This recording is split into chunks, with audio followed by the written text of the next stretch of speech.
My grandfather came to me in the early 1960s and suggested that I should become involved with a community group called the National Conference of Christians and Jews. It introduces all of us to the differences of our religions, the differences of our living, but sort of combines us and makes us feel like we're one. Tolerance really doesn't mean, to me, just being tolerant of one another. It means having a deep appreciation for all of our many expressions, whether they're religious expressions or expressions of our ethnic diversity. All of that is expressed in the major theme of NCCJ, which is respect for one another, no matter what our particular views might be. After 9/11, our community was in such pain, and we came together and brought people together of different races and cultures and religions, and tried to help with some of the pain that we were all feeling.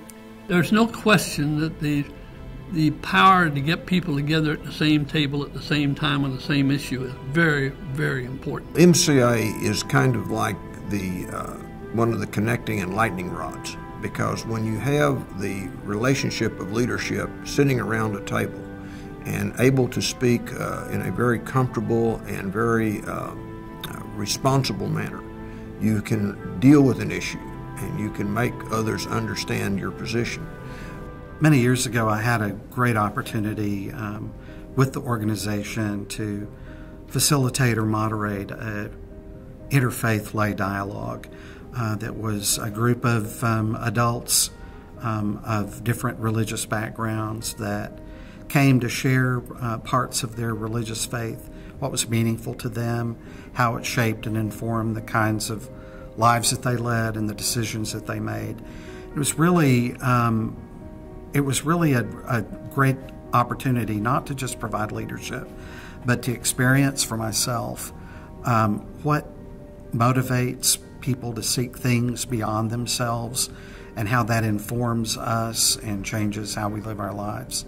The dialogue between the seminarians initially was between basically Christian seminarians.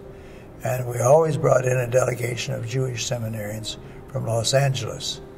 And they enriched the dialogue tremendously, because we had almost no contact with Jewish seminarians.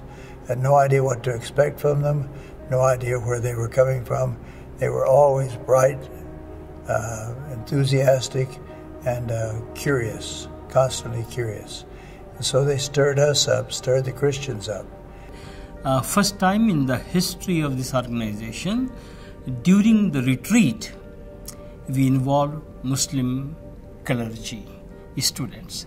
In the past 20 years, only Jewish and Christian seminary students participated.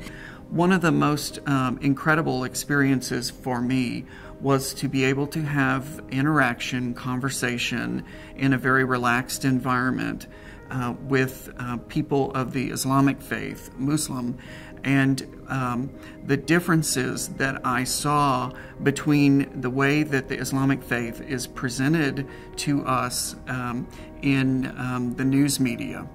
And we see the most radical branches of things. But yet what we saw in our small group conversations were people who were every bit like us, the same sort of warm-hearted people who exhibited a great love for their Creator and a great love for humankind. It starts with 50 or 60 people, but 20 years later, you've really reached 1,000 or so.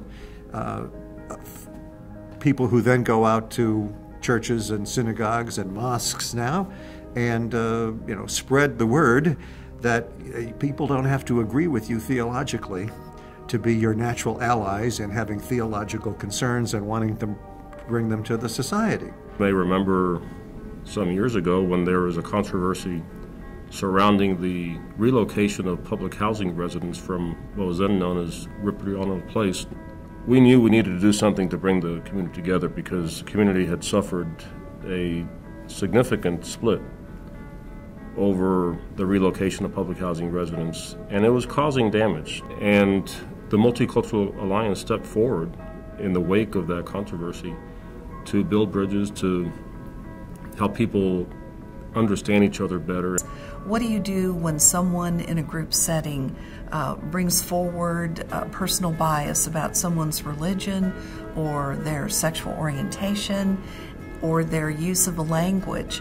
And how can we, on a day-to-day basis, address that without creating a negative environment where people are turned off and don't listen? You know, the Multicultural Alliance is such a great organization in that it helps us all to understand individuals better. And I believe that's what's so critical to a community, that we're kind of raised in our little niches. And if we can just break out and learn and understand people better, then it is so much easier and so much better to get along with them and to work with them, and just to understand them. The work that the Multicultural Alliance does to help us understand better how to approach people from a different culture, how to build bridges, how to deal with situations where you are firmly in an area that is taboo according to someone's religious belief, but you have got to put into place a service that the court ordered.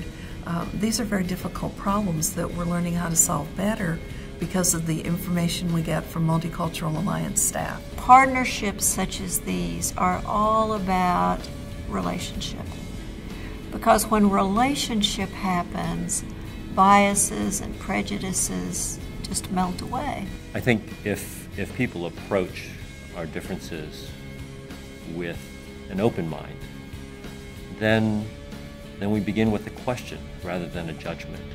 And ignorance becomes knowledge, and our lives become that much richer as a result.